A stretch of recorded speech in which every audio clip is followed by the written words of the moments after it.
appreciate it. I really appreciate it. Myself, me? So I'm Darrel Blake, and I am a community activist, I would like to believe, covering research, doing community work in terms of empowering young people, going from that to literally building platforms and programs for schools, doing lectures, debates. The list goes on. For me, you're like a modern day, like a historian, sociologist. When I see the things that you're doing, I'm like, yes, like you're gonna go down in the history books. Darrel Blake, no, for your research and what you're doing. And Thank you.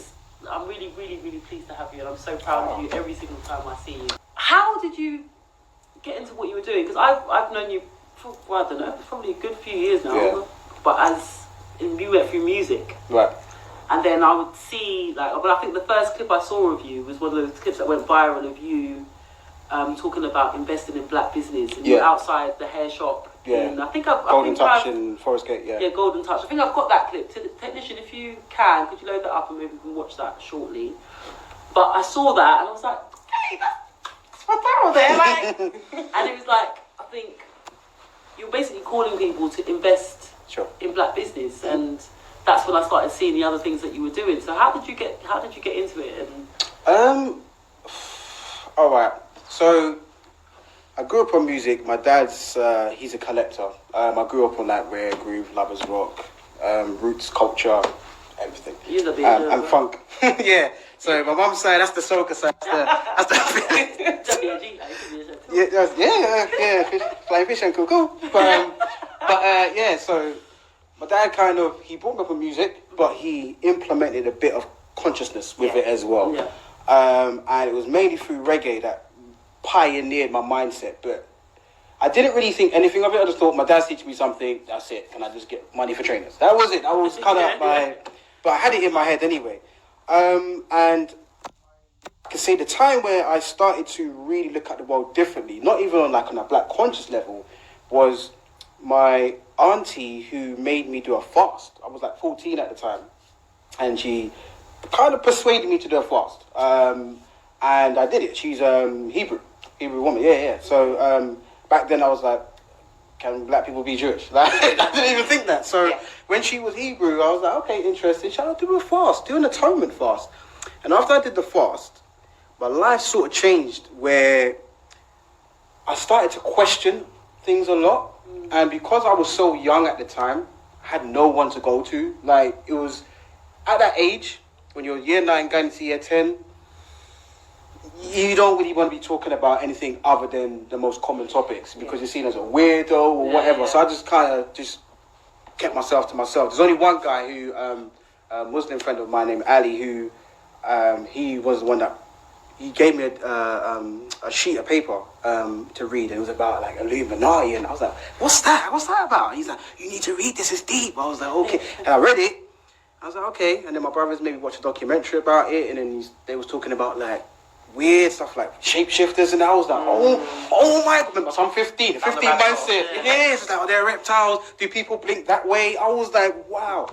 And then I kind of put it to one side. I joined a radio station called Genesis Radio with Dennis Rowe, who's a friend of my father's, and I was 17. I did the People's Talk Show every Sunday, and I was debating with literally everyone. He wanted to turn me into a beast. I was like, go easy on me. He's like, I want you to read this. Next Sunday, we're gonna have Christians in, we're going to have Rastas in, we're going to have Muslims in, we're going to have Seventh-day Adventists in, we're going to have all these people. Every Sunday he was just saying, yeah, do you know what, go on, because he didn't feel like they was doing enough for the young people in the community.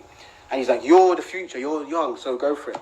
So I did that for a year and a bit, and I realised all right, it's a bit too much. So I had to detach myself.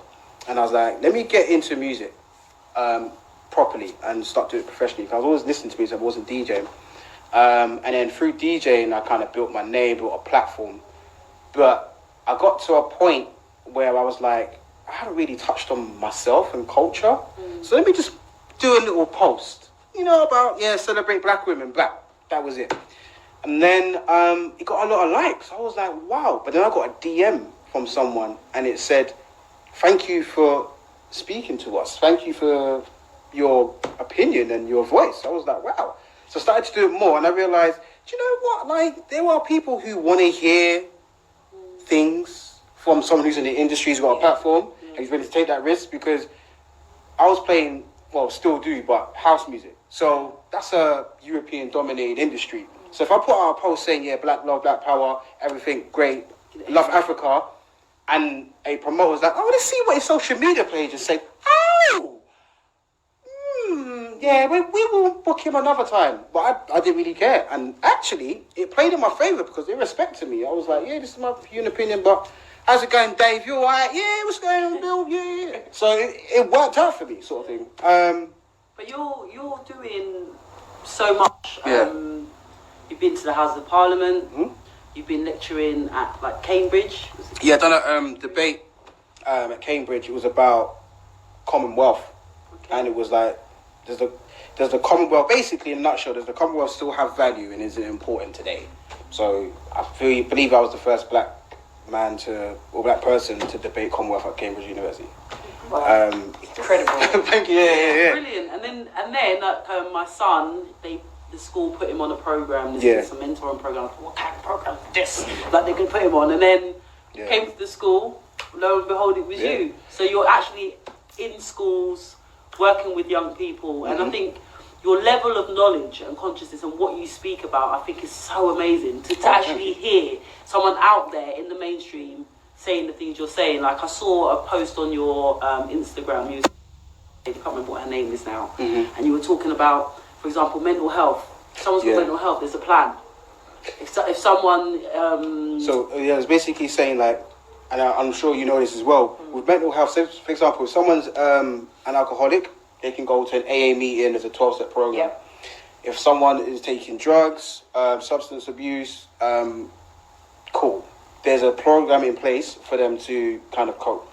If our young people are addicted to money, just like someone's addicted to drugs or addicted to alcohol, if someone's addicted to money, what is the 12-step program in place to get someone off the addiction of money, where they have the addiction as, I need to make this money, even if it's illegally, to give myself happiness, because happiness is my drug. That's the mentality that a lot of the young people have. And it's like, they're very much tapped into this YouTube, the ideologies that they see is all about having money, it's all about what you're wearing, what you have. And I have issues with my son with that. I think it's so much about money. So when I hear you sitting there speaking it out into the open and putting it out there for people to hear and actually driving for change, I think it's just so commendable. Thank you. Because I feel like I have to do the young people justice. If they trust me with their information, I have to say, do you know what? I'm going to go into spaces where you're not going to be heard, so I'm going to give it to them. Whoever's in the room, they're going to get it tenfold, because you have to save the young people, that some of their stories. So what you're saying about getting money quick, we are creating a generation of instant gratification. So I'm saying, okay, you want to watch a film? Cool. Netflix. Quickly. You want to go dating? Okay, cool. Swipe left, swipe right. You want to order some food? Boom, boom, boom. Instant gratification and what went out. Because that's what's glorified. Hard work is not glorified. So they're looking at, okay, so you can work and do that, but you're going to get this money. You pay these bills, but you're not happy. Nah, this person's happy. They've got jewels. They've got this. I mean, I hear it all the time. My students will sit. I pick up my students and tell me, like, look at your life. You're here. You're working for somebody else. I can go out and I can make £100 an hour. They think, even though when you actually start to talk to them and break it down, you think you can make money on the road, but really it's saturated and it's not the ideal that you think. But they actually believe, like, what you're doing. You think, I'm going to go get up and work every day for somebody else. All they're thinking about is, I can go out and I can make money now. And you can't really blame them. So tying it into the addiction to money, if getting money, working, the normal 9 to 5 is not glorified and they want it instantly, what is the 12-step program in place for someone that's addicted to money? There isn't one. Because you would have to change poverty. If you change poverty, you have to change capitalism. If you change capitalism, that means you at the top of the ivory tower, you're going to have to bring yourself down. But they're not going to... For capitalism to exist, someone has to be poor. Who's going to be poor? So it's a race thing, it's a class thing as well. It's class. So it's very much about there isn't a 12-step program. You can't change poverty unless you change it from the top down. And it's interesting you say, no one wants to work a 9 to 5. We don't normalise or make, like, for me, I want my children to think it's normal. You can work for yourself. You can be enterprising, you can be entrepreneurial, but that's not the norm now. We have like a conveyor belt system where it's like you go through the system, you come out, you graft in a job that you're probably not going to like. I mean, I'm an adult. I don't want to sit at a desk every day. Wage slavery. You know? And that's kind of what we're taught. The conveyor belt does teach you, you go to school, you go to college, you go to university, you get a good job, you pay your taxes, you get a mortgage, and that's the conveyor. But it serves to keep a lot of people on the same level. Yeah. You stay at the bottom. There's not really much progression. Like the public school system kind of pushes you.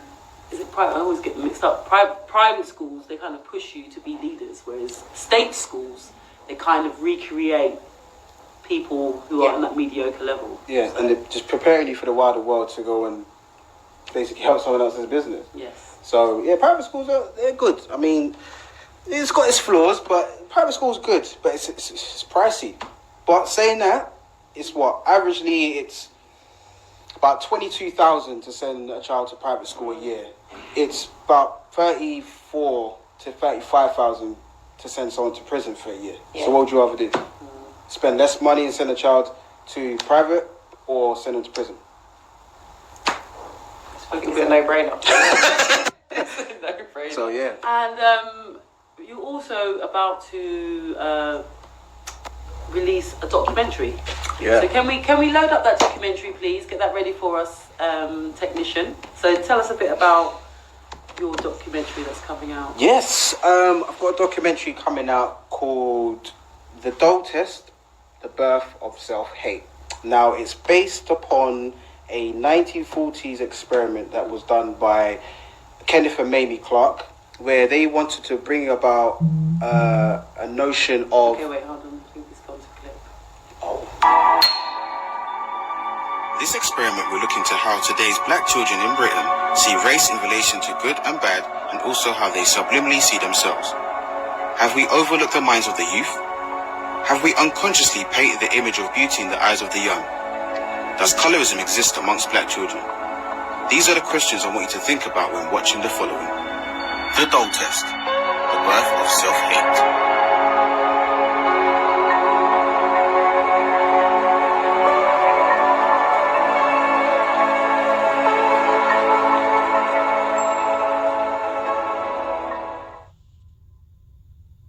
Go on. Yeah, so what I wanted to do is explore that. The experiment that they did was fantastic. It basically showed that they wanted to challenge the equal but separate laws, which basically saying in America, with the Jim Crow laws and stuff like that, it was like, okay, you can have a gymnasium, you can have a swimming pool, you can have a school, whatever. We're separate, but we're all equal. However, the quality of the difference between white and African American there was a major difference. And also, what was the psychological damage that black children were going through having their own school sort of thing, and because obviously the quality is quite low, and they're seeing white schools as like great. So they created this documentary, which was like a short documentary piece, but they brought the results with it to the courts and said, hey, we need to change this because our black children are pretty much looking at themselves as pretty bad and pretty negative and that sort of thing. Which then helped a case that was going on, Brown versus Board of Education, where a father, he wanted to bring Mary Brown to a school and she wasn't allowed. It was like, look, you can't come in. So he took it to the courts and he backed it up with the test that was done, and then, desegregated the schools. So that was like way before Rosa, way before Martin. This was 40s, going into the 50s. So I was like, okay, how far have we come? And plus, most of our doctrine is, realistically, it's American-based. A lot of it is. So I was like, well, we've got enough black people here. So where's our story and mindset? And working with young people, I believe in early intervention. So if I'm like, okay, this is happening with our teenagers, where does it come from? So what I did was I did a Dole test, looking at children from 4 to 9, and recreated it. Did it with a little bit of a twist, but questions were different. Yeah. And there's the results. I can't take the results going to see it. When is it released? When so next week is the Birmingham premiere on the 23rd. Tickets sold out. And then the London premiere is on the 8th of November. I think there's only a few, probably like 5 tickets left. So, but we've got guest speakers as well. So we have a Q&A for Birmingham. A lovely sister of mine, Caprice, She's going to be hosting the event, and then I've got myself on the panel. I've got Jamelia as well, Okay. Robin Walker, and he's like the father of Black History. He's a legend. And Abiodun Isaac as well, a community activist, especially with young people in Birmingham. So there's going to be a panel after you watch it, or is that part of the documentary? So no, afterwards. So we're going to watch it, and then there's going to be a panel discussion, and then the London panel. Well, we haven't released the names yet, so I can't tell you. But we've got the panel. Yeah, I'll tell you that afterwards.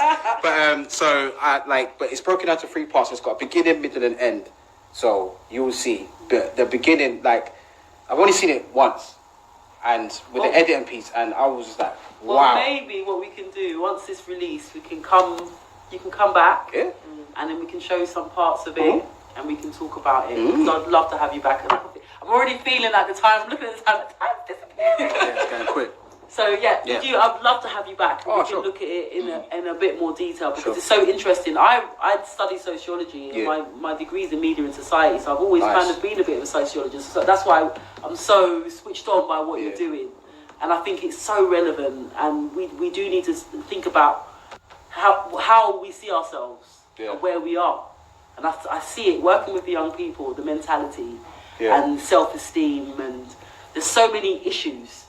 So many issues that we must address. It's like a poem starts to come out. And so many issues that we must address without self-assessment will never progress. Look inside and outside, review and reflect. What are our challenges?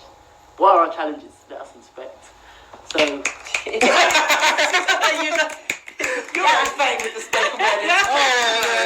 So, I ain't gonna kind of boss at you. No, I bet he has. We're gonna have to pull some poems out of him. But there are so many issues that we must address, and we have to look at it. We have to analyse. I was talking about post-traumatic slave syndrome.